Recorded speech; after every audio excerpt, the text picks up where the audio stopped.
आकाशवाणी मध्य प्रदेश से प्रस्तुत है प्रादेशिक समाचार।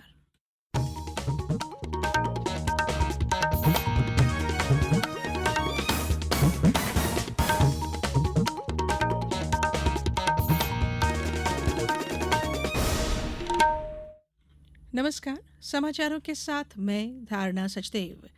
आर्थिक सर्वेक्षण 2023-24 में वित्त वर्ष 2024-25 के लिए सकल घरेलू उत्पाद की वृद्धि दर 6.5 से 7% के बीच रहने का अनुमान लगाया गया है।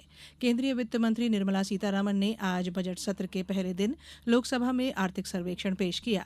सर्वेक्षण के अनुसार वित्त वर्ष 2023-24 में अनिश्चित वैश्विक आर्थिक निष्पादन के बावजूद घरेलू वृद्धि कारकों ने आर्थिक विकास में मदद की है। सर्वेक्षण में कहा गया है कि व्यापार और सेवाओं के निर्यात में बढ़ोतरी की संभावना है। इसमें कहा गया है कि भारत मौसम विज्ञान विभाग द्वारा सामान्य वर्षा के पूर्वानुमान और दक्षिण पश्चिम मानसून के संतोषजनक प्रसार से कृषि क्षेत्र के निष्पादन में सुधार की उम्मीद है। इससे ग्रामीण मांग बहाल करने में मदद मिलेगी। सर्वेक्षण के अनुसार जीएसटी और आईबीसी जैसे ढांचागत सुधार भी परिपक्व हो गए हैं और उनसे वांछित परिणाम मिलने लगे हैं। प्रधानमंत्री नरेंद्र मोदी ने कहा कि कल पेश किए जाने वाला बजट अमृतकाल का महत्वपूर्ण बजट होगा। उन्होंने कहा कि यह बजट सरकार के इस कार्यकाल के 5 वर्ष की दिशा तय करेगा और यह 2047 के विकसित भारत अभियान के सपने की नींव रखेगा।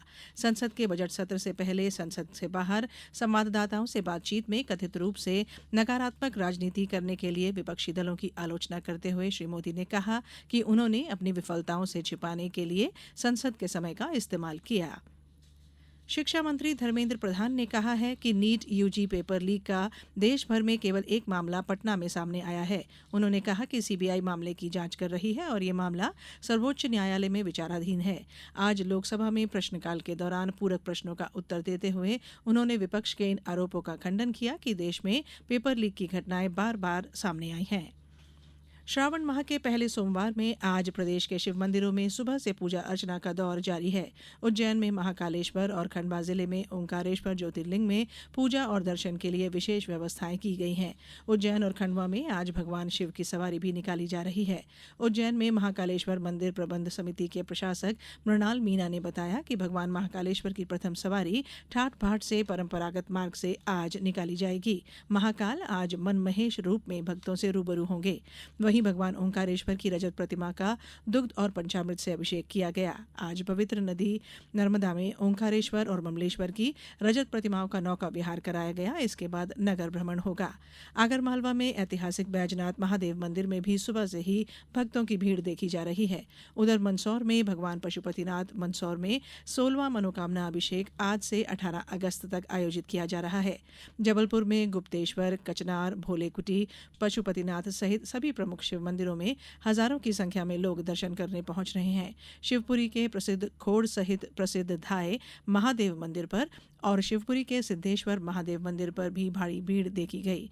नर्मदापुरम जिले में सेठानी घाट स्थित प्राचीन काले महादेव मंदिर में आज सुबह अभिषेक कर महादेव का पूजन अर्चन और महाआरती हुई। वर्ष 2025 के लिए देश के सर्वोच्च नागरिक सम्मान पद्म पुरस्कारों के लिए नामांकन 15 सितंबर तक किए जा सकते हैं। केंद्रीय गृह मंत्रालय ने कहा है कि पद्म पुरस्कारों के लिए नामांकन और अनुशंसाएं राष्ट्रीय पुरस्कार पोर्टल पर प्राप्त की जाएंगी। पद्म पुरस्कारों में पद्म विभूषण, पद्म भूषण और पद्मश्री शामिल हैं। भारतीय क्रिकेट बोर्ड ने भारतीय ओलंपिक संघ को पेरिस ओलंपिक अभियान के लिए 8 करोड़ 50 लाख रुपए देने की घोषणा की है। पेरिस ओलंपिक में भाग लेने वाले भारतीय दल में 117 खिलाड़ी हैं, जिनमें 70 पुरुष और 47 महिलाएं शामिल हैं। अब कुछ समाचार संक्षेप में। राज्य शासन ने सिडबी क्लस्टर डेवलपमेंट फंड के संचालन के लिए मुख्य सचिव की अध्यक्षता में उच्च अधिकार प्राप्त संचालन समिति का गठन किया है। बैतूल में 2 ग्राम पंचायतों के सचिवों को लापरवाही के चलते सस्पेंड कर दिया गया है। दोनों ही सचिवों के खिलाफ ग्रामीणों द्वारा शिकायत की जा रही थी। और डिंडोरी जिले में आज नर्मदा घाट के किनारे सफाई के साथ साथ वृक्षारोपण का कार्यक्रम किया गया। इस बुलेटिन में इतना ही। अनुमति दीजिए। नमस्कार।